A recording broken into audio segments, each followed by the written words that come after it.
Esta primeira Câmara.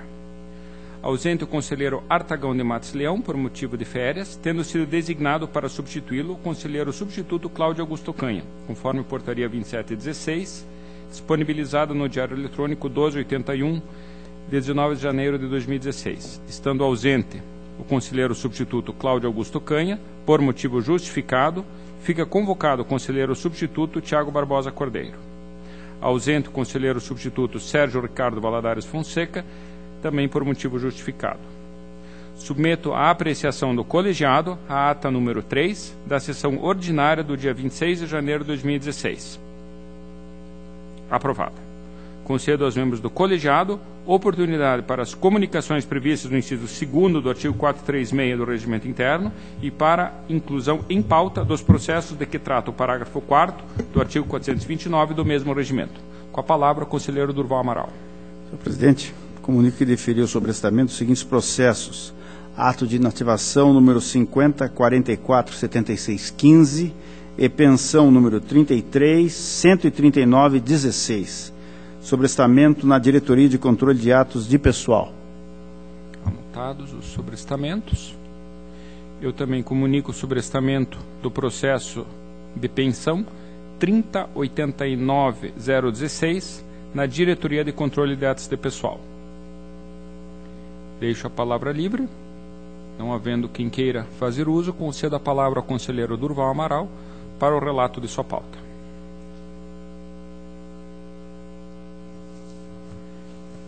Senhor presidente, senhor procurador, senhora secretária, senhor conselheiro substituto, inicio a minha pauta pelo processo número 67.72.73.15. Trata-se de processo de alerta ao município de Cambira em face da extrapolação do patamar da despesa total com pessoal. A Diretoria de Contas Municipais apontou que o Poder Executivo ultrapassou o patamar da despesa total com pessoal, equivalente a 99,99% do limite máximo permitido. O Ministério Público opinou pela emissão do alerta e, nesse sentido, ao voto do relator pela expedição de alerta. Em discussão, votação, aprovado. Processo 28.55.16.12. Associação, trata-se de prestação de contas e transferência voluntária, celebrada entre a Secretaria de Estado da Educação e a Assessoria de Pais e Amigos dos Excepcionais em Mandaguaçu, no valor de R$ 102.816,10, relativas aos exercícios de 2008 e 2011, visando a oferta da educação básica na modalidade de educação especial. A Diretoria de Análise e Transferências concluiu sua análise pela regularidade das contas, ressalvando a ausência do termo de instalação e funcionamento dos equipamentos, uma vez que não prejudicou a execução do objeto conveniado, nem mesmo a finalidade principal da avença, conforme demonstra o termo de cumprimento dos objetivos. O Parquê de Contas corroborou integralmente o opinativo técnico. Destarte nos termos da instrução e parecer ministerial, voto pela regularidade das contas com a ressalva apontada. Em discussão, votação, aprovado. Processo 10.53.53.13, trata-se da prestação de contas de transferência voluntária entre o município de Castro e a Associação Irmãs Cavanes de Castro, no valor de R$ 93.899,10, relativas aos exercícios de 2011 e 12, tendo por objeto apoiar o programa de educação infantil. A Diretoria de Análise e Transferência do Ministério Público foram uníssonos ao concluir pela regularidade das contas com recomendação, ressalvando a divergência entre a data do pagamento registrado para a transferência e a data do pagamento correspondente constante na execução orçamentária. Do exposto nos termos da instrução e parecer ministerial, voto pela regularidade das contas com ressalva e recomendação. Em discussão, votação, aprovado. Processo 2.66.28.13. Trata-se de prestação de contas de transferência voluntária, celebrada entre a Secretaria de Estado de Educação e a Associação de Educação Familiar e Social do Paraná, em Curitiba, no valor de R$ 183.257,03, tendo por objeto a oferta de educação básica na modalidade de educação especial. A Diretoria de Análise e Transferências conclui pela regularidade das contas com recomendação em face de atrasos e ausência de certidões. O Ministério Público conclui pela irregularidade das contas ante a ausência de diversas certidões. Ante ao exposto, em consonância com os precedentes desta Casa, voto pela regularidade das contas com as recomendações sugeridas pela DAT. Em discussão, votação, aprovado. Os processos 36, 47, 51, 14 e 61, 02, 80, 14 tratam, respectivamente, de transferência voluntária realizada pelo município de Campo Mourão e de Arapoti, nos quais foram apontadas impropriedades de cunho formal decorrentes do período de adaptação ao CIT. Ante o exposto, em consonância com os precedentes dessa Casa, voto pela regularidade das contas com as recomendações sugeridas pela diretoria nos dois protocolados. Em discussão, votação, aprovado.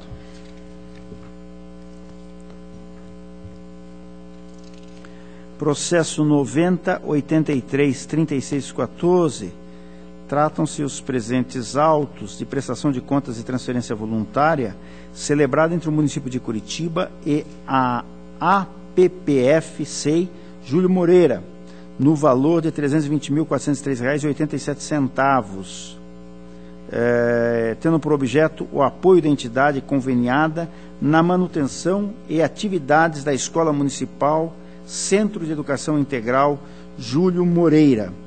A Diretoria de Análise de Transferências manifestou-se pela irregularidade das contas em razão das despesas com inconformidades nos fornecedores. Opinou ainda pelo recolhimento parcial dos recursos no valor de R$ 2.809,50 e de R$ 6.854,90, de forma solidária pelo tomador e suas respectivas gestoras, além da cominação de multas, ressalvas e recomendação. Por sua vez, o Ministério Público corroborou a instrução técnica. O voto. Em relação às despesas com inconformidade nos fornecedores, em contraditório, a tomadora de recursos justificou os gastos. Acerca disso, a unidade técnica reconheceu que todas as despesas aludidas na instrução 88-5514 constavam no plano de trabalho e foram autorizadas pelo concedente, constatando também que as notas fiscais solicitadas foram apresentadas.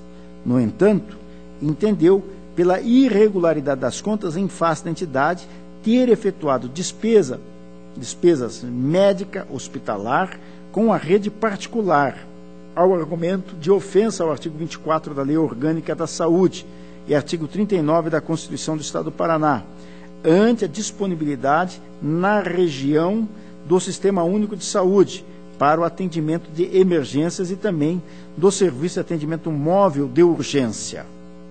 Analisando a instrução 88-5514, constata-se que o valor total despendido com o serviço médico hospitalar foi de R$ 9.964,40 nos exercícios de 2012 a 14, ou seja, 3% do valor global da transferência em exame. Assim, ponderando esse percentual com a notória relevância do serviço objeto da despesa, sem se olvidar que o gasto constava no plano de trabalho e foi autorizada pela concedente, além da comprovação dos expêndios mediante anexação das notas fiscais, não se afigura como razoável que o mesmo macule a integralidade das contas. Deste modo, acompanhando em parte o opinativo da DAT e o parecer ministerial, voto pela 1. Regularidade com ressalva das contas, em razão de remanescer parcialmente as inconformidades nos empenhos e da realização de despesa com serviço médico hospitalar. 2. Expedição de recomendação para que nas futuras prestações de contas sejam regularizadas as impropriedades apontadas na fundamentação, nos termos do artigo 3º da Instrução Normativa 61 de 2011. É o relatório e voto. Que está em discussão. Com a palavra o procurador, Dr. Gabriel Guillejar. Senhor presidente, senhor relator, presidente auditor, a questão da recomendação ela é viável, mas eu acho que deveria ser dirigida ao órgão repassador que autorizou a inclusão desta despesa no plano de trabalho. De nada adiantará nós fazermos uma recomendação específica para essa associação de pais se o município tem isso como possível de ser autorizado e celebrado em seus convênios. Então, a recomendação, me parece, ela surtiria mais efeitos se dirigida ao município ou através da sua Secretaria de Educação. Acolho a sugestão do Ministério Público. Está em discussão. Com a palavra o conselheiro Tiago. Senhor presidente, eu estou olhando aqui a pauta. Esse processo... É o processo... É o terceiro desses do município de Curitiba. Isso. Mas os outros, então, ficaram... Os outros ainda estão com nova audiência para o Ministério Público. Ok. Obrigado. Ok. Obrigado. Encerrada a discussão, então, aprovada a proposta do relator com a sugestão do nobre procurador. Processo 1139... 919-14. Perfeitamente. 1139-919-14. Encerra os presentes autos. Ato de aposentadoria voluntária, custeada por regime próprio de previdência de Palotina, deferida a Iraci Viver, ocupante do cargo de escriturário. Efetuada a distribuição do feito, a Diretoria de Atos de Pessoais constatou que os documentos foram parcialmente anexados, opinando pela realização de diligência à origem para prestar esclarecimentos relativos à divergência no valor de proventos informada no SIAP pela entidade. O município de Palotina esclareceu que a servidora encontrava-se no nível classe, entre aspas, 07S, fecha aspas. Entretanto, na portaria de concessão foi citado o nível classe 07R, também entre aspas, ou seja, uma classe anterior. Pontuou, para tanto, que a Lei Previdenciária Municipal 1861 de 2004 passou a exigir, coerentemente, no mínimo, 2 anos de contribuição sob a nova promoção para incorporação nos proventos de aposentadoria. Justifica tal prazo de carência, ajuda a diminuir o déficit atuarial do Fundo de Previdência. Salienta que, entre aspas, situação de tolerar que o servidor obtenha uma promoção e no dia seguinte solicite a aposentadoria com esta última vantagem, gera grande reflexo negativo nas contas da Previdência. Fecha aspas. Em nova manifestação, a DICAP não teve como satisfatória a justificativa apresentada pela entidade, pois, no seu entendimento, tal praxis feriu a integralidade elencada no artigo 6 da Emenda Constitucional 4103, inclinando-se pela negativa do registro do ato de concessão de aposentadoria, bem como suscita incidente de inconstitucionalidade da Lei Municipal número 1861 de 14, em vista da aparente afronta a preceito constitucional. Sequencialmente, o Ministério Público, junto a esta Corte, diverge frontalmente do posicionamento da DICAP e opina pela legalidade e registro do ato, observando que, caso a servidora entenda ter sido prejudicada, lhe cabe o direito subjetivo de recorrer ao Judiciário. O voto.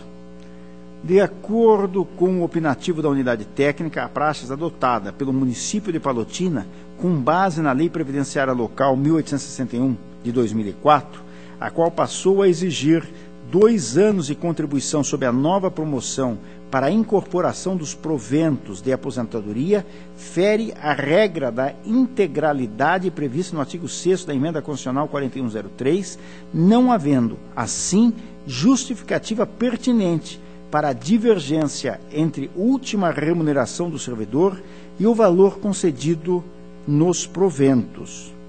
No presente caso, vê-se que, embora a legislação local tenha sido expedida por autoridade competente, não é permitida a mesma possibilidade de restringir ou dificultar o direito à percepção dos proventos integrais, conforme previamente determinado pelo Poder Constituinte derivado, através da Emenda Constitucional 41 de 2003, mas somente ampliar as garantias e direitos dos funcionários públicos assegurados na Constituição Federal, sempre respeitando o escopo material constitucional, já que não pode haver inovação legislativa não condizente com os preceitos constitucionais.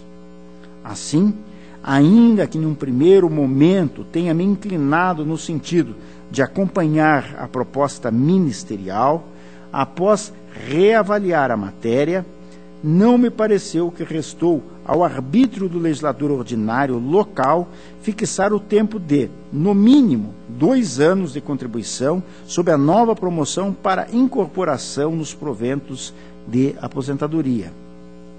Ante o exposto, acompanho o opinativo da Diretoria de Controles e Ato de Pessoal e voto para 1. Propor a instauração de incidente de inconstitucionalidade da Lei Municipal de Palotina, 1861 de 2004, tendo em vista a aparente afronta a preceito constitucional nos termos do artigo 78 da Lei Complementar 113 de 2005. 2. Após o trânsito julgado, certificado o cumprimento integral da decisão, sobrestar o referido processo até o julgamento da decisão prejudicial do Pleno, nos termos do artigo 408, parágrafo 2º do Regimento Interno do Tribunal de Contas do Estado do Paraná. Está em discussão a matéria. Me parece que Vossa Excelência solicita, então, o encaminhamento de uma proposta de instauração do incidente de inconstitucionalidade, que efetivamente nós encaminharemos, então, ao Pleno, a quem cabe a decisão sobre essa instauração. Então, de horas, seria o voto de Vossa Excelência seria pelo sobrestamento, até que seja decidida essa matéria, né, seja pela instauração do incidente ou pela retomada do julgamento. Perfeitamente. É nesse sentido, realmente, a minha proposta. Que está em discussão, em votação, aprovada. Então, nós já, eu e a secretária, encaminharemos, então, para a presidência do Pleno a proposta de instauração do incidente para ser submetida àquele colegiado. Vossa Excelência continua com a palavra. Processo 26, 64, 58, 14, trata-se de retificação de acórdão referente à prestação de contas da Câmara Municipal de São Sebastião da Moreira, relativa ao exercício de 13. O presente protocolado foi analisado por essa Corte de Contas por meio do acórdão número 495215 da Primeira Câmara, que julgou pela regularidade das contas. Ocorre que, na primeira linha do relatório do referido julgado, constou equivocadamente o nome da Câmara Municipal de Balsa Nova e restou ausente o nome da Câmara Municipal de São Sebastião da Moreira. Diante disso, regressou o feito a esse gabinete para a competente correção. Destarte presente na referida decisão erro material, impõe sua correção, motivo pelo qual voto pela retificação do acordo, a fim de que conste o nome da Câmara Municipal de São Sebastião da Moreira, ao invés da Câmara Municipal de Balsa Nova. Em discussão, aprovada a retificação. Processo número 2593-1114, trata os autos de prestação de contas do município de Borrasópolis relativas ao exercício financeiro de 13. A ADCM finaliza seu opinativo concluindo pela irregularidade das contas face à ocorrência do déficit orçamentário de fontes financeiras não vinculadas na ordem de 0,85%. O Ministério Público ratifica o posicionamento da unidade técnica e pugna pela emissão de parecer prévio pela irregularidade, com anotações da ressalva sugerida. O voto. No que tange ao resultado financeiro deficitário das fontes não vinculadas, entendo que, no caso concreto, inexiste grave impacto a restringir as contas. Nota-se uma inexpressividade do déficit em análise, traduzindo o valor de R$ 52.953,66, o qual não macula a execução orçamentária programada para o exercício seguinte, possibilitando sua conversão em ressalva, conforme reiterada jurisprudência dessa Corte. Quanto à imputação de pagamentos em encargos de mora e multa pelo erário, em virtude do atraso no recolhimento de contribuições devidas ao INSS, aponta a unidade técnica que houve a restituição aos cofres públicos dos referidos ônus, o que, conforme a uniformização de jurisprudência número 8, permite converter a restrição em ressalva, tendo em vista que a devolução ao erário ocorreu antes da decisão de primeiro grau, permitindo-se ainda afastar a multa correlata proposta. Face ao exposto, compartilho parcialmente das manifestações da DCM do Ministério Público e voto para julgar, pela emissão de parecer prévio pela regularidade das contas do município de Borrasópolis, ressalvando o resultado financeiro deficitário das fontes não vinculadas e as imputações de débitos ao gestor por danos causados ao erário pelo recolhimento em atraso de contribuições devidas ao INSS. É o relatório e voto. Em discussão. Votação. Aprovado. Senhor presidente, a minha pauta está atendida. Agradeço a Vossa Excelência e aos demais. Esta presidência que agradece a participação de Vossa Excelência. Passo então ao relato dos processos da minha pauta. Inicio com a prestação de contas municipal 156.650.08 e eu vou pedir, nesse caso, a retirada de pauta, inclusive eu preparei um despacho com a devida motivação.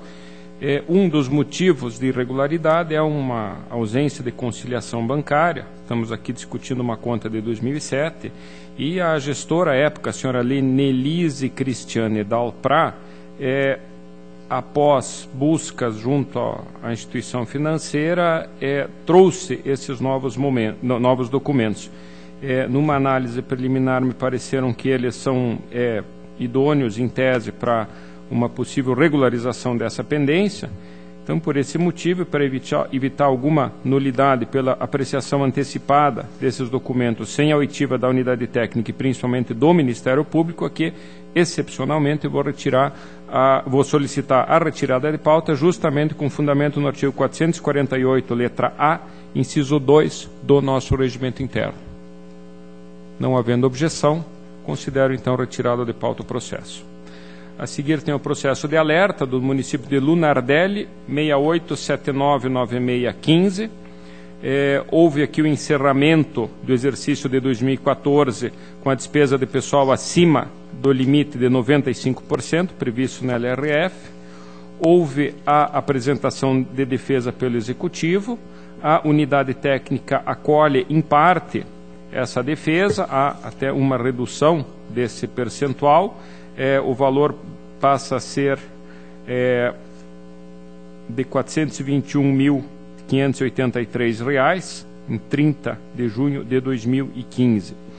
Mas, mesmo assim, permanece no percentual de 51,91, acima, portanto, dos 95% do limite da Lei de Responsabilidade Fiscal. As manifestações do Ministério Público e da diretoria são uniformes pela expedição de alerta. Esse também é o voto.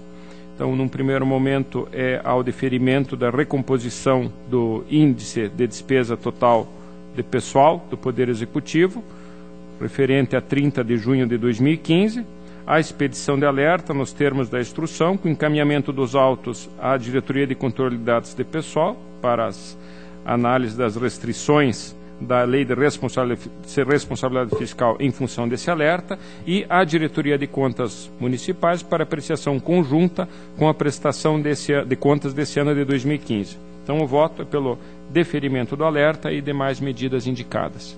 Que está em discussão. Em votação, aprovado. A seguir, tem a tomada de contas extraordinária 47372209. Na verdade, senhores conselheiros, doutor Gabriel, esse aqui é um processo em que já houve o julgamento pela irregularidade das contas e o espólio do prefeito, a quem foi imputada a irregularidade, o senhor Adel Rutz, interpôs o recurso de revista alegando nulidade da citação do espólio.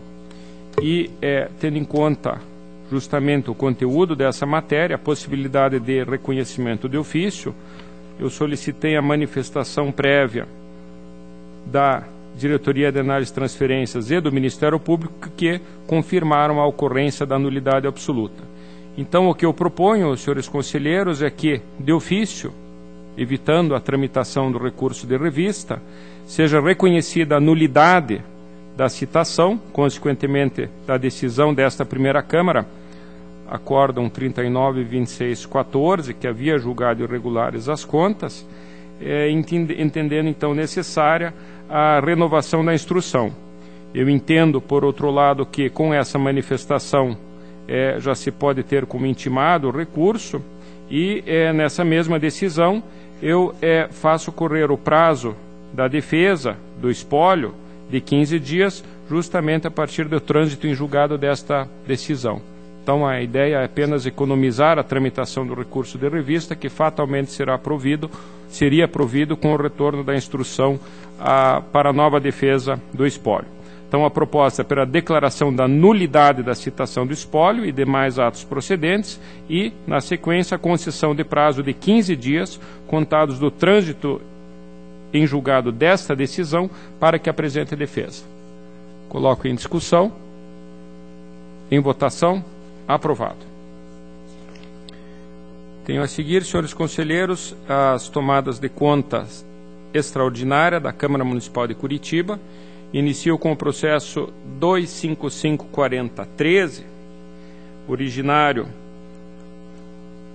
da auditoria que visou a análise da regularidade dos gastos em publicidade e propaganda entre o exercício 2006 e 2011, com origem na concorrência 2/2006. Estamos aqui tratando do achado número 24, que refere-se à subcontratação da empresa Nave Locação de Publicidade Limitada, no valor total de R$ 464 mil, pagos pela agência Visão Publicidade no período de maio de 2006 a fevereiro de 2011. Foram chamados ao processo o presidente da Câmara de Curitiba à época, João Cláudio De Rosso, diretores Relindo Schlegel, João Carlos Milani dos Santos, Visão Publicidade Limitada e seus sócios, Luiz Eduardo Turquievix e Adalberto Jorge Gelbeck Júnior, vereador Luiz Ernesto Alves Pereira e Ieda Maria Alves Pereira. Todos eles apresentaram suas defesas e a instrução da DCM é pela irregularidade das contas, imputando sanções a todos os agentes que foram chamados ao processo. O Ministério Público acompanha essa manifestação. Eu, a exemplo dos processos anteriores, senhores conselheiros, doutor Gabriel, foram suscitadas preliminares que se insurgem contra o desmembramento do feito, a possibilidade de abertura desta tomada de contas em virtude do julgamento da prestação de contas anual da Câmara de Vereadores e ainda em virtude da alegada incompetência desse tribunal para atribuir responsabilidade às agências de publicidade. Todas essas preliminares já foram tratadas em processos anteriores, não havendo objeção, eu dou elas por superadas. No mérito, como eu referi, estamos aqui tratando de uma despesa de R$ 464 mil, originária de pagamentos sucessivos da Visão Publicidade, a Nave Locação de Publicidade Limitada, no período de maio de 2006 a fevereiro de 2011.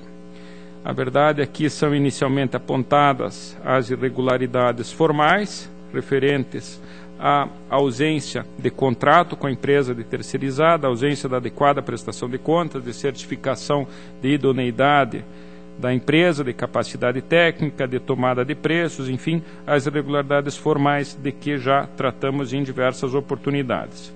Esmiuçando um pouco melhor esse achado, na verdade, a empresa Nave Locação de Publicidade Limitada tinha como sócia a senhora Ieda Maria Alves Pereira, que foi servidora da Câmara Municipal de Curitiba no período de novembro de 2006 a fevereiro de 2012, tendo sido lotada no Gabinete da Presidência, na Assessoria de Comunicação e na Comissão Permanente Temporária. São mencionados os períodos. E os pagamentos feitos a esta empresa destinavam-se ao patrocínio do programa exibido pelo vereador Luiz Ernesto Alves Pereira, que é esposo da sócia da referida empresa, e é o radialista e apresentador dos programas Manhã da Mais e Manhã da Globo. Há a indicação ainda de que era feito um pagamento mensal de R$8.000, e a Rádio Eldorado do Paraná Limitada informou que reconhece os mapas de inserção e o contrato assinado, mas que o pagamento recebido seria de R$6.000. Haveria então um pagamento a maior de R$2.000, que na defesa do vereador e da sua esposa eles alegam serem referentes a custos operacionais com o programa.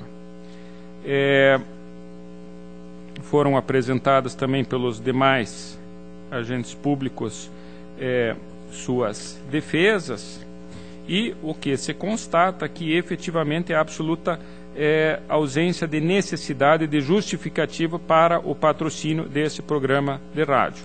Eu me reporto aqui as razões já reiteradamente reprisadas quanto à estrutura que a Câmara de Curitiba detinha para a divulgação desses próprios atos, de modo que o seu próprio site dispunha de instrumentos para dar a adequada publicidade, e somente em situações excepcionais, devidamente justificadas, poderia ser admitido uma despesa com um programa de rádio, ainda mais quando apresentado por um de seus vereadores, o que configura, no entender da unidade técnica da DCM e meu também, do relator, a promoção pessoal em ofensa ao artigo 37, parágrafo 1º da Constituição Federal.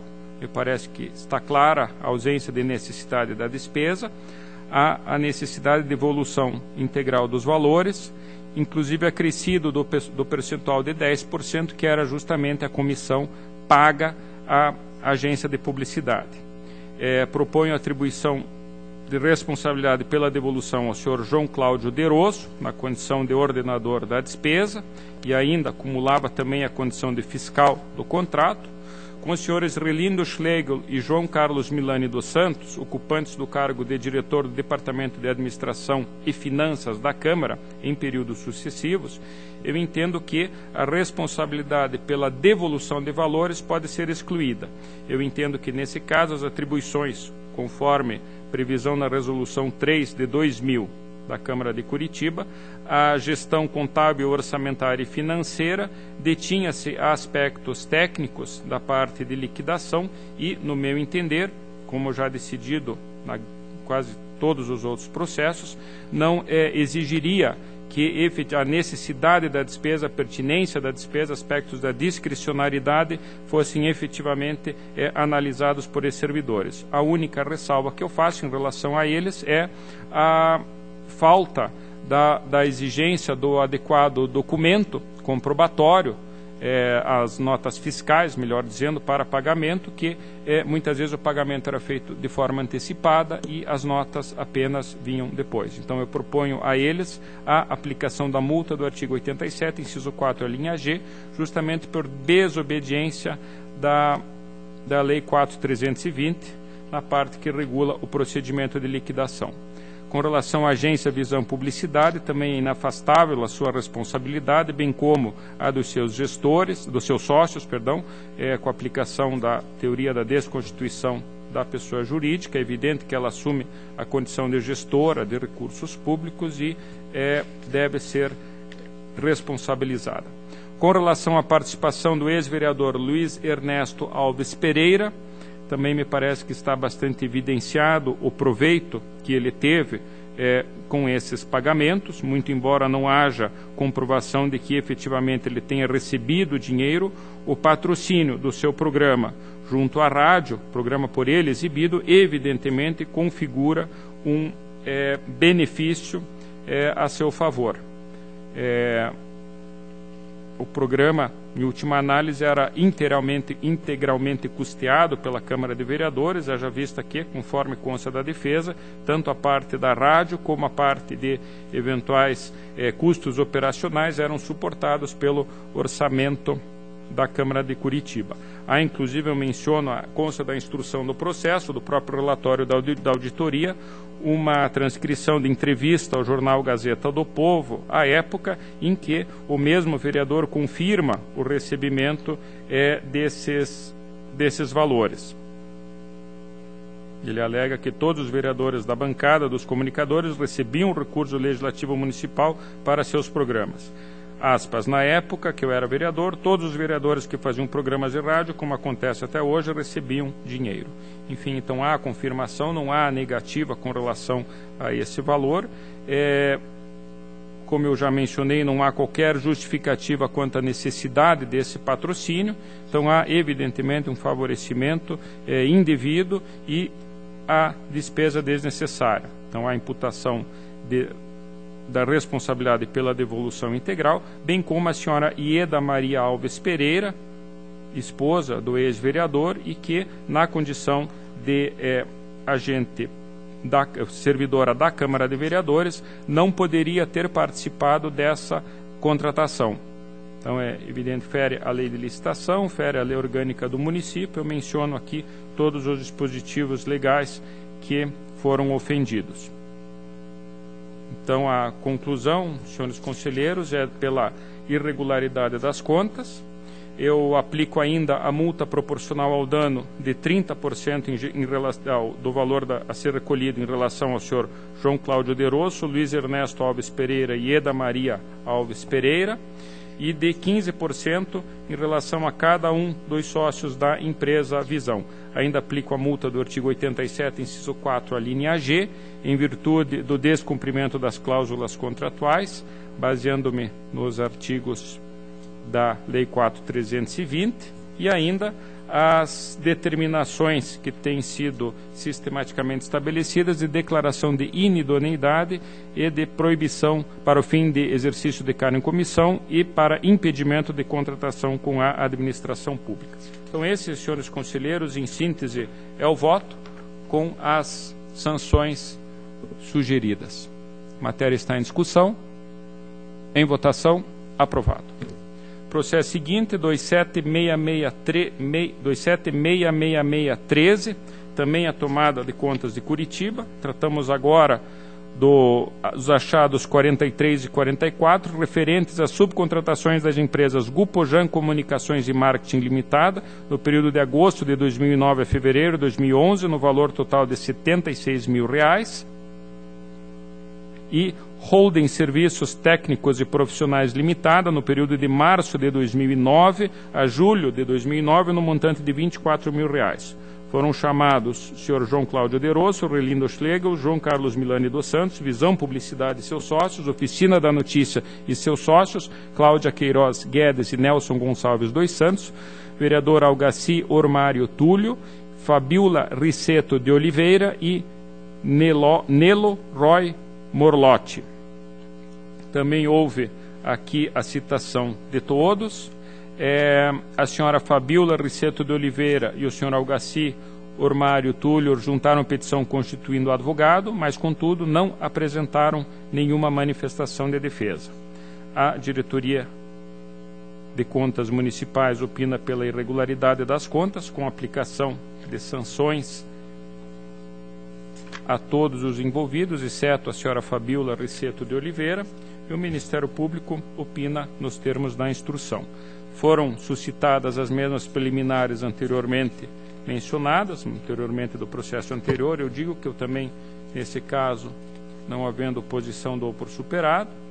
E tratando especificamente aqui dos achados, na verdade, nesse caso, foram blogs que foram pagos para a veiculação de matérias produzidas pela própria Câmara.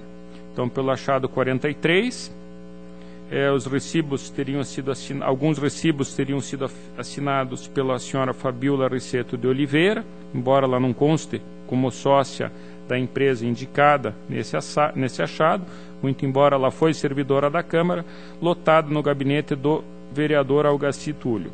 No achado 44, o senhor Nelo Roy Morlotti, sócio da empresa Holding Serviços Técnicos e Profissionais, era também servidor da Câmara de Curitiba, período dentre outros períodos, de janeiro de 2009 a maio de 2010, lotado como assistente parlamentar no gabinete do vereador Algaci Túlio. Nesse caso aqui, a exemplo do anterior, há uma peculiaridade de que também em entrevista foi confirmado pelo senhor Algaci Túlio a existência desses pagamentos, também sob o contexto de que eles seriam feitos a todos os vereadores que apresentassem programas de rádios. Na verdade, aqui tratamos de matérias de blog do vereador Algaci Túlio, em que várias matérias foram publicadas, todas elas enaltecendo a figura do referido vereador. Então, nesse caso específico aqui, é flagrante a violação ao artigo 37, parágrafo 1º da Constituição Federal. A DCM junta farta jurisprudência acerca da matéria, de modo que não há dúvida quanto, no meu entender, quanto à irregularidade dessas despesas. Além de desnecessárias, aqui sim restou amplamente caracterizada a ofensa ao texto constitucional. Então, impõe-se a devolução com acréscimo de 10%, que é justamente a comissão das respectivas agências de publicidade. Imputação de responsabilidade ao senhor João Cláudio Derosso, na condição de ordenador da despesa. Exclua, nos exatos termos do processo anterior, a responsabilidade pela devolução ao senhor Relindo Schlegel e João Carlos Milani dos Santos, aplicando, entretanto, a multa do artigo 87, a linha 4, inciso G. Também a aplicação de responsabilidade da devolução de valores à Visão Publicidade e Oficina de Notícia e seus respectivos sócios, na proporção dos valores por elas pagos, justamente em virtude da ausência de justificativa das despesas e ausência ao texto constitucional. Com relação ao ex-vereador Algaci Ormário Túlio, também tenho, nos termos apontados pela própria instrução e pelo Ministério Público, como evidente a sua responsabilidade pela devolução. Há a transcrição aqui da reportagem do jornal Gazeta do Povo, a época em que é feita referência à compra de notas como uma forma de obtenção de receita para custeio dos programas. É evidente, então, me parece, a irregularidade. Apenas nesse caso eu excluo, nos termos propostos pela diretoria e pelo Ministério Público, a responsabilidade da senhora Fabiola Riceto de Oliveira, haja vista que ela não constava como sócia da empresa que teria recebido os pagamentos e, tampouco ao tempo desses pagamentos, ela era servidora da Câmara. Então, me parece que realmente não há fundamento jurídico para imputação de responsabilidade. Diversa a situação do senhor Nelo Roy Morlotti, que tanto era servidor da Câmara como sócio da empresa Holding Serviços Técnicos e Profissionais, que recebeu os pagamentos. Então, me parece que, além de ser extensiva a irregularidade pela ausência de justificativa dos serviços, há, evidentemente, a vedação da lei de licitações e da lei municipal para a participação de agentes de servidores públicos nessas contratações. Ainda há agravante aqui, que restou absolutamente injustificado a intermediação de essa empresa para esses serviços, o que fortalece a tese de que tratava-se justamente de um mecanismo para desvio de finalidade, para desvio de recursos com apropriação indevida. Então, eu transcrevo aqui até doutrina, que trata da hipótese da culpa em vigilando e invigilando, como um tema subsidiário, como um fundamento subsidiário ao fato de que, nesse processo específico, o próprio vereador deu-se por ciente dessas transações que eram feitas, em entrevista a um jornal de grande circulação, e neste processo específico não apresentou qualquer defesa. Então, me parece que está configurada irregularidade, com a devolução de valores pelos agentes indicados, acréscimo das multas de 30% aos agentes públicos e de 15% ao sócio da empresa, e ainda, aí falo da multa proporcional ao dano, e ainda aplicação da multa do artigo 87, inciso 4G, ao presidente da Câmara à época e aos sócios das agências de publicidade pela violação ao contrato celebrado. E ainda as determinações referentes à inidoneidade, tanto para habilitação em cargo público como para contratação com a administração pública. Esse, em síntese, é o voto que eu coloco em discussão. Em votação, aprovado. Apenas a multa, o ilustre conselheiro Thiago, nos dois processos, dissente quanto à sua aplicação, a multa do artigo 87, inciso 4G, tanto num processo quanto no outro. Eu agradeço. Processo seguinte, ainda tomada de contas, 213.15.13, originária do mesmo relatório. Tratamos agora do achado número 47, referente à subcontratação da empresa LTZ Publicidade Limitada, no período de maio de 2006 a fevereiro de 2011, no valor total de 164 mil, pagos à agência Visão, e uma parte de 6 mil pagos pela Oficina da Notícia. Chamados ao processo João Cláudio De Rosso, Relindo Schlegel, João Carlos Milani, Visão Publicidade e seus sócios, Oficina da Notícia e seus sócios, vereador Tito Zeglin e Tiago Zeglin. Foram apresentadas defesas por todos os interessados. A ADCM conclui pela irregularidade de contas, com a imputação de responsabilidade a todos os envolvidos, à exceção do Sr. Tiago Zeglin, no que é acompanhada também pelo Ministério Público. São apresentadas as mesmas preliminares, que eu, por brevidade, dou por superado, conforme fundamentos já colocados. Aqui, então, tratamos novamente de recursos pagos a uma empresa. Seria a contratação, visando a contratação da Rádio Paraná AM 1060, Rádio Colombo de Paraná e Rádio Iguaçu AM 830. Na verdade, em todas essas rádios, o vereador Tito Zeglin era apresentador de programas. E aqui havia a peculiaridade de que ele era sócio dessa empresa até maio de 2005, em seguida sua esposa ingressou no quadro societário e, na sequência, em junho de 2007, o seu filho, Tiago Zeglin.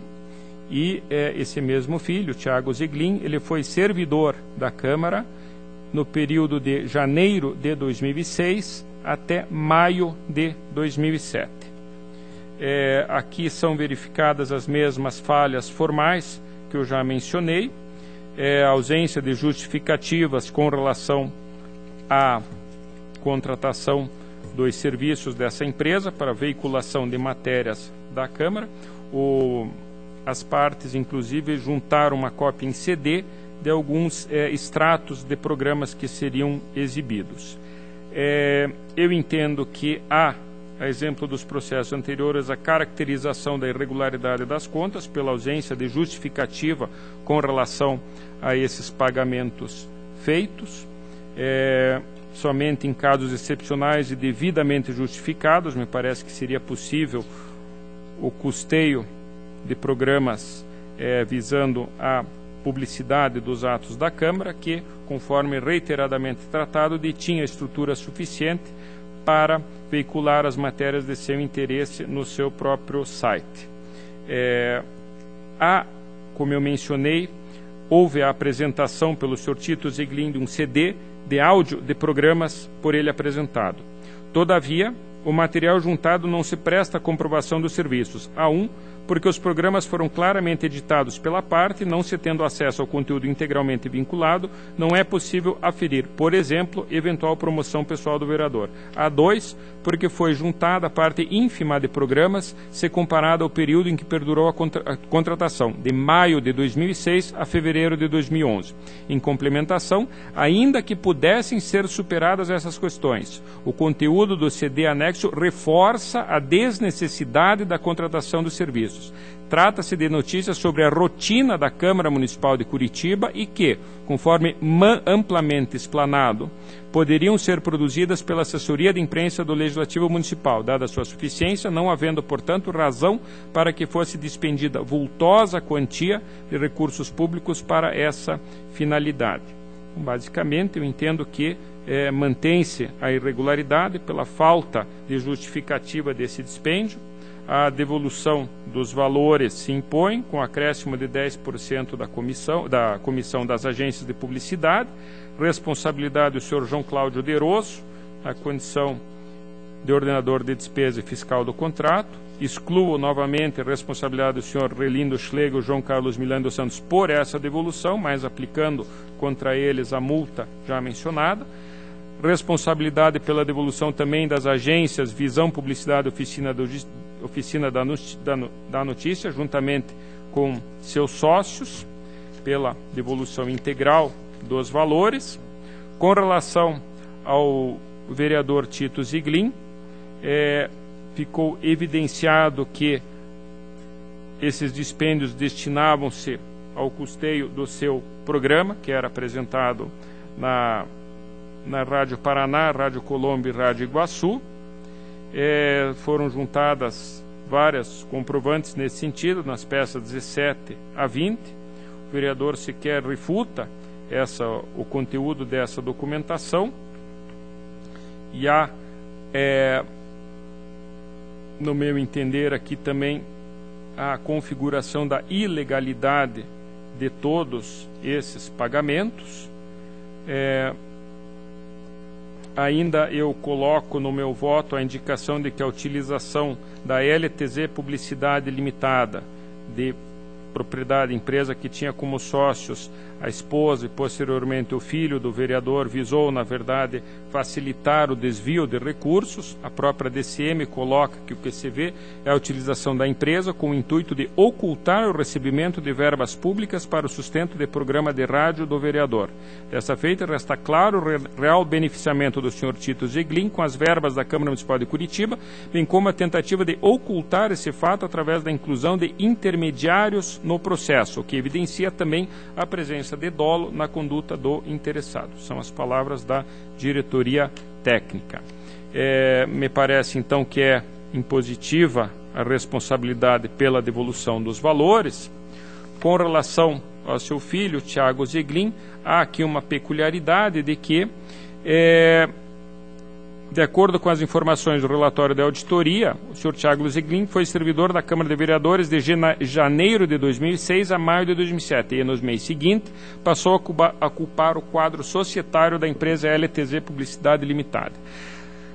Ainda que os pagamentos tidos como irregulares de maio de 2006 a fevereiro de 2011 compreendam boa parte do período acima assinalado, não houve a acumulação simultânea da condição de sócio da empresa e servidor, que implicasse na incidência da regra da proibição de contratação com o poder público e, além disso, inexiste qualquer comprovação material de sua participação específica em algum ato da empresa, seja na condição de servidor público ou mesmo de sócio da empresa.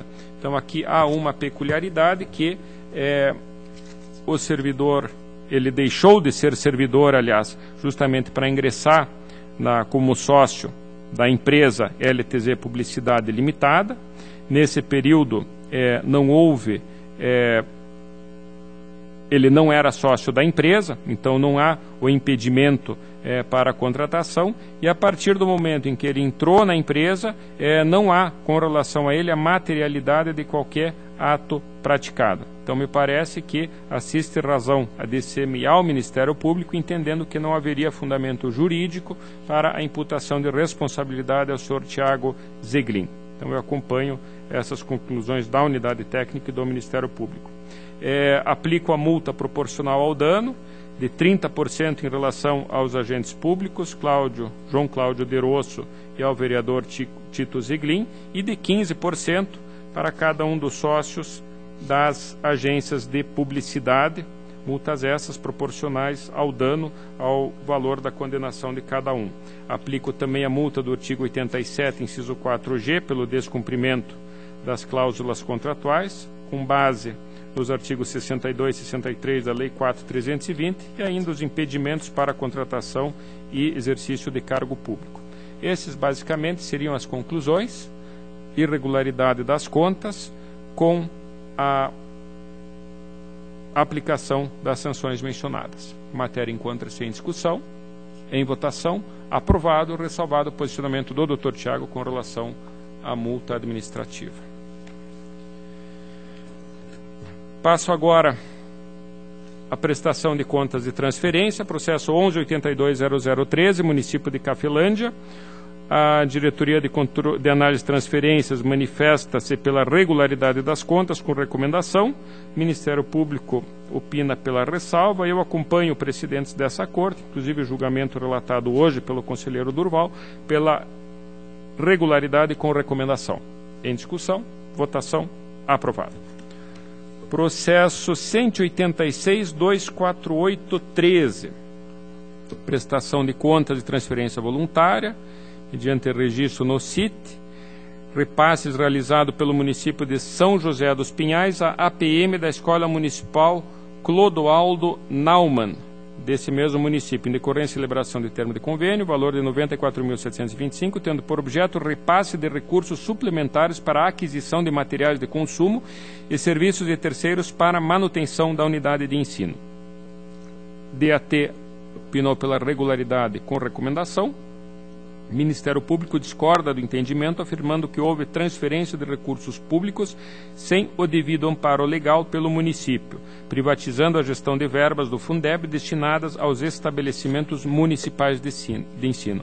Opina assim, primeiramente, em razão da ausência de indícios de má-fé e idoneidade da entidade tomadora na manipulação dos recursos, manifesta-se quanto a ela pela regularidade das contas. No entanto, frisa que a mesma conclusão não pode ser aplicada ao ente repassador, motivo pelo qual opina pela expedição de determinação de imediata suspensão de todos os convênios congêneres firmados com as APMs, bem como a proibição de celebração de tratativas similares, procedendo-se ao envio de cópias ao Ministério Público Estadual para a implementação das providências que julgar necessário. Por fim, sugere a comunicação da situação ora identificada à Diretoria de Contas Municipais para que atente para o fato por ocasião de suas análises nos moldes regimentais. Essa matéria já foi discutida em outras oportunidades, é sabido o posicionamento do ilustre procurador, Dr. Gabriel, a respeito dessa matéria. Eu, no meu voto, eu sigo o posicionamento predominante desta Corte. Eu cito o Acórdão 224314 da Primeira Câmara, do conselheiro Fernando Guimarães, apenas de forma exemplificativa, em que, resumidamente, entende-se como possível a transferência de recursos à APM. Não haveria, no entender dessa decisão, ofensa à Lei de Diretrizes e Bases da Educação. Há referência ao conceito de unidade executora própria, que poderia abranger, em tese, as associações. Eu ainda cito em acréscimo o artigo 205 da mesma Constituição, que prevê a colaboração da sociedade na implementação dos programas educacionais. Então, divergindo respeitosamente do ilustre procurador do Ministério Público, vota pela regularidade com recomendação nos termos da DAT. A matéria encontra-se em discussão. Com a palavra, o ilustre procurador, Dr. Gabriel. Senhor presidente, apenas para destacar nesse caso o parecer da doutora Juliana, ela se circunscreve aos exatos termos do artigo 15 da Lei de Diretrizes e Bases da Educação, a Lei 9394. No meu posicionamento, eu procuro destacar um pouco que uma coisa paralela a este processo, a diferença entre despesas de custeio e de capital. Eu entendo perfeitamente possível o repasse para um conserto rápido de uma janela quebrada, de uma descarga que não está funcionando, de uma chave que precisa ser trocada, diferentemente das despesas de capital, onde se trata de construção de escola e claramente as transferências se fazem à margem do regramento constitucional da licitação, né? Então, neste caso aqui, não há identificação de que houve despesa de capital, construção de escola, apenas despesas de custeio. Apenas para deixar claro essa distinção que eu procuro e aproveito a oportunidade desse debate para que haja uma reflexão mais adequada para situações de futuro, que acho absolutamente impróprio aquelas transferências feitas para associações de pais e mestres para executar obra pública, né? As despesas de custeio a gente tem admitido na esteira daquilo que vem sendo rotineiramente admitido por esse tribunal. Apenas esta diferenciação que eu aproveito em seja a oportunidade que estou tendo de debater com vossas excelências para trazer essa pequena distinção quando se trata de despesas de custeio e despesas de capital. A matéria ainda se encontra em debate. Senhor presidente. Com a palavra o conselheiro Tiago Barbosa. Não, senhor presidente, apenas para endossar o posicionamento do Ministério Público, eu realmente acho completamente absurdo que seja o município de Curitiba, seja o município de São José dos Pinhais, repasse dinheiro a uma entidade dessa natureza para que faça obra pública. Porque se o município não tem condição de fazê-lo, por que teria uma associação dessas? Existiria em alguma associação um engenheiro aposentado disponível para fazer esse tipo de coisa? E quem fiscalizaria? Porque me parece que o controle social ele deve se dar justamente numa escola, não só em relação ao funcionamento, às aquisições, né, em relação à qualidade, por uma entidade dessa natureza. Mesmo eu tenho, nos casos em que não o objeto do convênio não é a realização de uma obra, mesmo nesses casos eu até entendo que deva ser modernizado o sistema de funcionamento, de resolução desses pequenos problemas que o Dr. Gabriel mencionou, algum defeito, algum problema rápido, mas mesmo nesses casos eu entendo, eu me pergunto por que não simplificar e a própria direção da escola fazê-lo. Mas em relação às obras, eu de fato jamais vou deixar de discordar veementemente, eu acho um absurdo completo. Em relação a esse processo específico, como está indicado, foram despesas com material de consumo, serviços de terceiros e tarifas bancárias, que também já é uma coisa engraçada. Mas nesse caso, então, eu acompanho o voto e as ponderações do procurador. Vossa Excelência não diverge do voto. Então, nesse caso, é pela regularidade. Apenas um comentário. Sempre o debate é bastante enriquecedor e a participação do Dr. Gabriel, e aqui eu me penitencio aqui porque o parecer de fato é da doutora Juliana nesse processo específico. Então eu me equivoquei na referência porque eu já peguei outros processos que eram justamente de Vossa Excelência. Mas eu entendo que é uma questão talvez de uma busca por uma descentralização administrativa, por uma facilitação. O tribunal tem entendido que na interpretação da Lei de Diretriz de Base, especificamente do artigo 15, quando fala do conceito de escolas públicas, numa interpretação ampliativa, poderia ser englobado justamente essas associações beneficentes que atuam junto à escola, dentro justamente desse conceito de participação social. Mas é evidente que a preocupação procede, nos casos das obras, evidentemente que essa dificuldade é ainda maior. Aqui, como colocou o doutor Tiago, nós tratamos de materiais de consumo, serviços de terceiros para manutenção. Então, parece talvez não encerre tamanha polêmica. Mas, enfim, o convite ao debate que o doutor Gabriel propõe é sempre bem-vindo. Dou por encerrada a discussão. Aprovado, então, o voto. Processo seguinte, 21.05.13.13, prestação de contas de transferência do município de Foz do Iguaçu, também um caso com a PMF. Aqui os pareceres convergem pela regularidade, apenas uma ressalva: a ausência de registro do CIT de todos os bens permanentes adquiridos com os recursos da transferência. Eu acompanho, então, as manifestações uniformes pela regularidade com ressalva. Em discussão, votação, aprovado. Processo seguinte, 22.01.01.13, município de Maringá, também uma transferência desse município com a Associação dos Surdos de Maringá, DAT Pina pela regularidade com recomendação, Ministério Público pela irregularidade. Eu acompanho a unidade e os precedentes desta Câmara. Em discussão, votação, aprovado.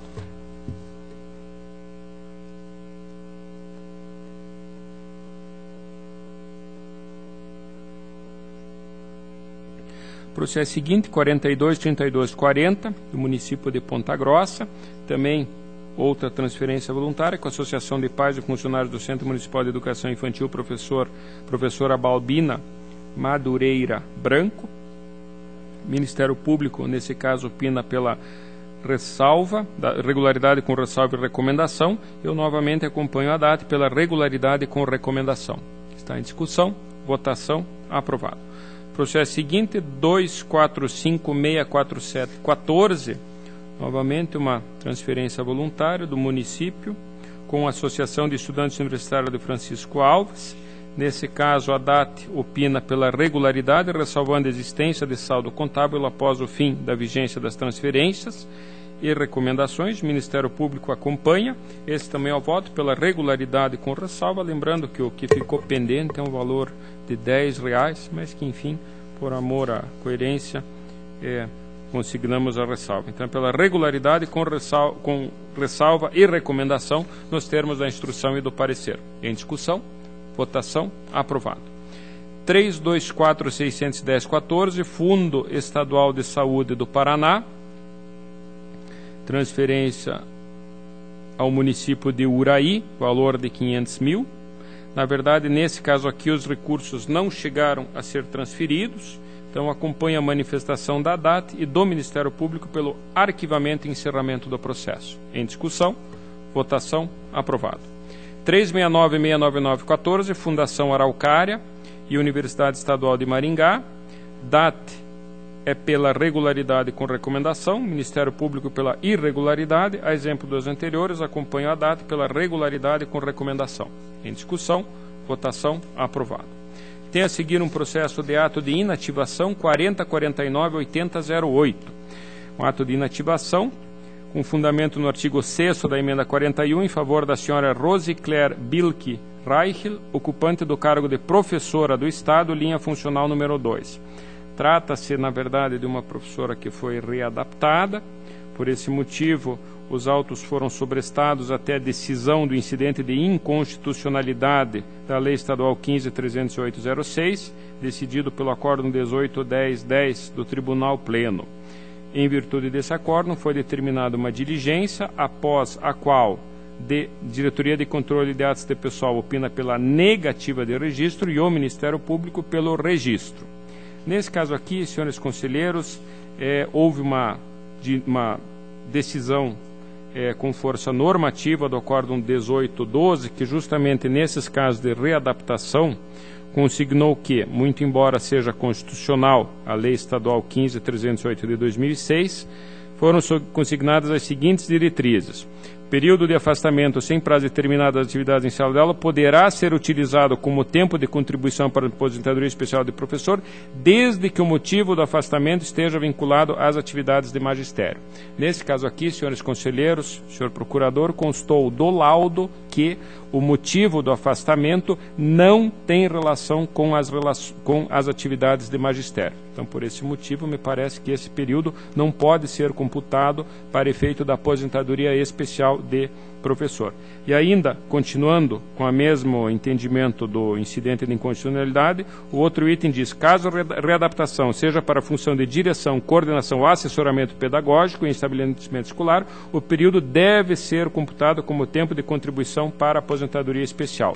Também nesse caso, fruto da diretoria, da diligência feita pela diretoria, foi verificado que a servidora exerceu efetivamente a atividade de magistério por aproximadamente 8 anos e que, nos outros períodos, exerceu as seguintes funções: responsável pela biblioteca, auxiliar administrativo, supervisão de ensino e técnico administrativo. Então, seja por um motivo ou por outro, adotando a diretriz do nosso incidente de inconstitucionalidade, nós não podemos nem utilizar o período de afastamento, nem o período de serviços prestados após a readaptação como tempo especial de contribuição. A ilustre procuradora, a doutora Lacélia, que fez um brilhante parecer, pondera que o servidor não poderia ser prejudicado. Entretanto, esses mesmos fundamentos foram até tratados na decisão do Dr. Fernando, relator do referido incidente de inconstitucionalidade, que adotou como diretrizes essas regras mencionadas. Então, me parece que realmente não há como ser registrado o ato, dada a sua evidente incompatibilidade com a decisão desse incidente. Eu lembro, entretanto, que, tendo em conta que decorreram mais de 7 anos da tramitação desse processo, é possível que a servidora já tenha atingido o tempo de aposentadoria do artigo 6º da emenda 41, sem a necessidade de cômputo do tempo especial. Então, eu faço, além da negativa de registro, ressalvo a possibilidade do ente previdenciário, quando do cumprimento dessa decisão, verificar se não estaria atendido o tempo de contribuição necessário, de acordo com as regras do artigo 6º da emenda 41, sem a redução de tempo do artigo 40, parágrafo 5º da Constituição, facultando-lhe nessa hipótese a emissão de novo ato com esse fundamento, se for o caso. É a proposta que eu trago à discussão. Encerrada a discussão, em votação, aprovado. Admissão de pessoal 80851212, município de Sarandi. Na verdade, é um teste seletivo para empregos temporários, médico, auxiliar de enfermagem, enfermeiro, edital 44/2010. DICAP e Ministério Público são pela negativa de registro, e eu acompanho as manifestações. Na verdade, já houve uma decisão no processo originário, acórdão 403915 desta primeira Câmara, em que foi relator o conselheiro Artagão de Matos Leão, que negou o registro às admissões do mesmo teste seletivo, justamente em virtude de não se encontrar o excepcional caráter que justificasse essas admissões de natureza transitória. Me parece que não há como fugirmos desta decisão. Apenas nesse caso aqui eu observo que os contratos firmados em março de 2011 já expiraram, então na verdade não haverá efeito prático, e eu deixo de aplicar a multa do artigo 87, inciso 4b, justamente por ela já ter sido aplicada naquele processo originário. Então o voto é pela negativa de registro, deixando porém de aplicar sanções. Com a palavra o procurador Dr. Gabriel. Senhor presidente, já tive a ocasião de suscitar esse debate em outros momentos e vou me permitir aproveitar o momento também para a reflexão. Qual é a consequência de uma negativa de registro? Na realidade, em relação à contratação, ela se revela de fato imprópria, uma contratação de temporária para agentes de saúde. Qual é a consequência de negar registro? Esta admissão, esse trabalho que foi executado perante a Prefeitura não estará registrado perante essa Corte de Contas. Nós poderemos incorrer no risco dessa pessoa vir a ser novamente contratada num contrato temporário, que pode ser legal diante de determinadas circunstâncias, e nós não aplicaremos a vedação da prorrogação do contrato, porque a Constituição do Estado do Paraná estabelece a possibilidade de contratação temporária por 2 anos, né, e renovável por um período. Há uma vedação da renovação do contrato temporário. No momento em que nós negamos esse registro, nós perdemos o histórico desta renovação de contrato.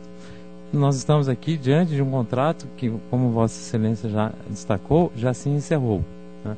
Então, realmente me causa uma certa espécie nós negarmos registro para um contrato já encerrado, deixando de ter esta informação como causa eficiente de uma futura negativa de uma situação que possa vir a ser irregular.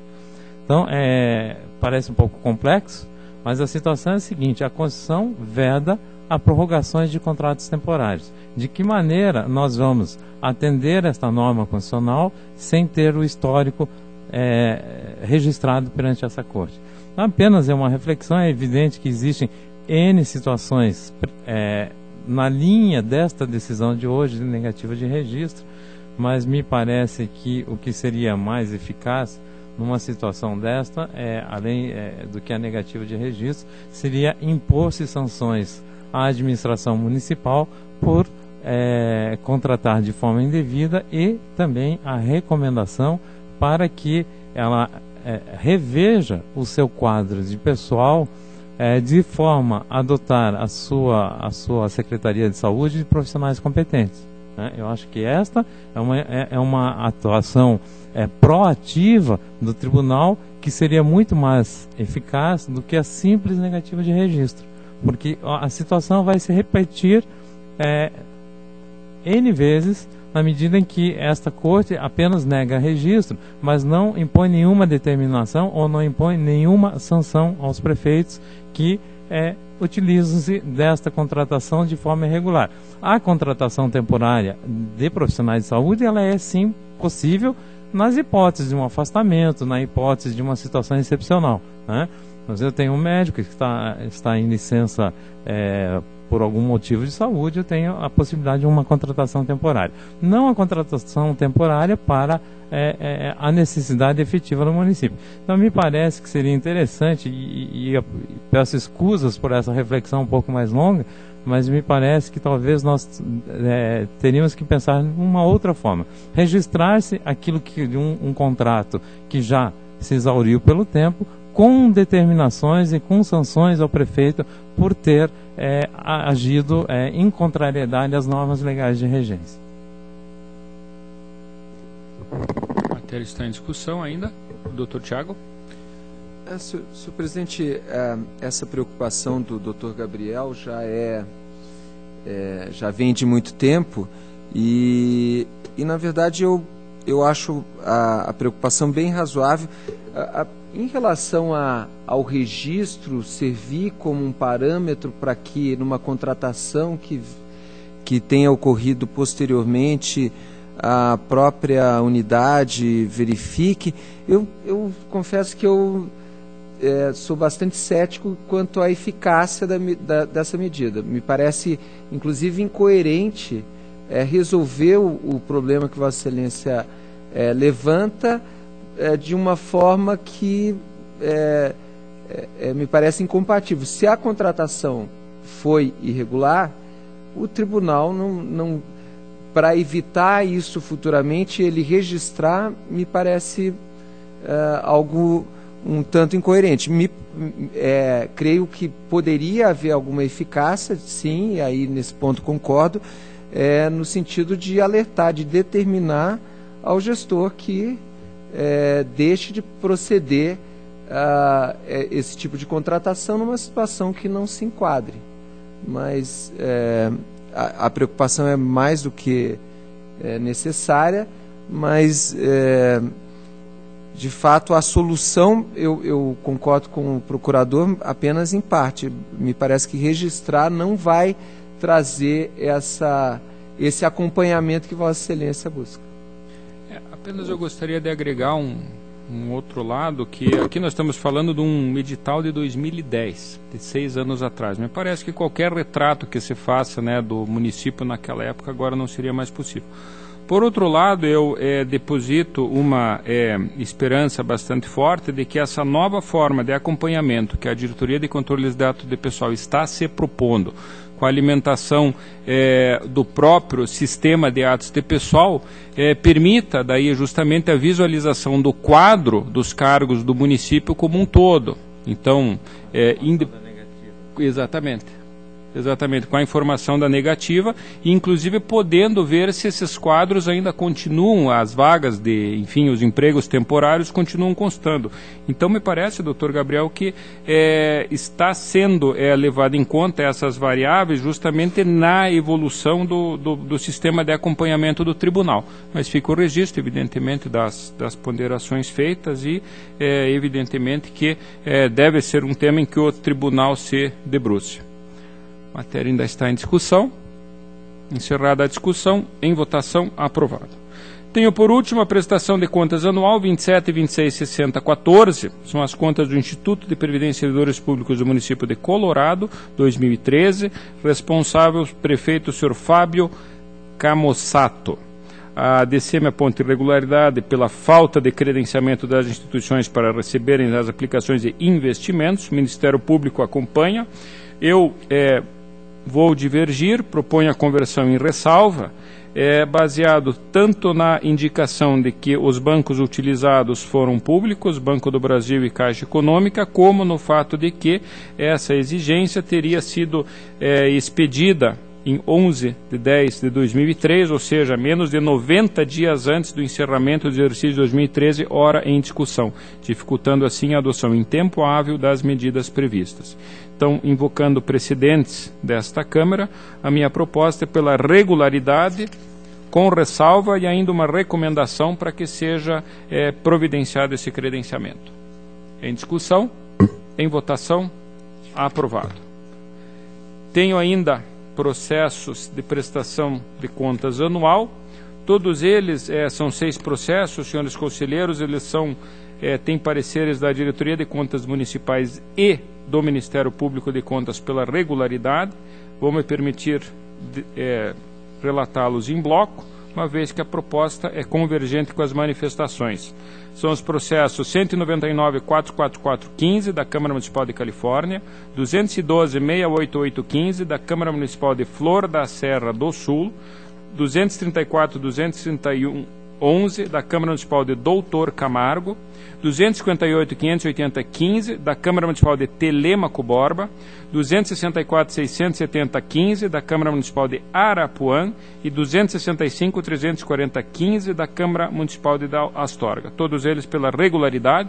Coloco em discussão, em votação, aprovados. Deixo a palavra livre. Antes de encerrar a sessão, agradeço o comparecimento do Dr. Tiago, que nos socorreu diante da impossibilidade do conselheiro Canha. Novamente agradeço pessoalmente a sua disposição. Não havendo quem queira fazer uso da palavra, convoco para o dia 16 de fevereiro de 2013, terça-feira, às 14 horas, horário regimental, a 5ª sessão ordinária desta primeira Câmara. Levanta-se e apresente.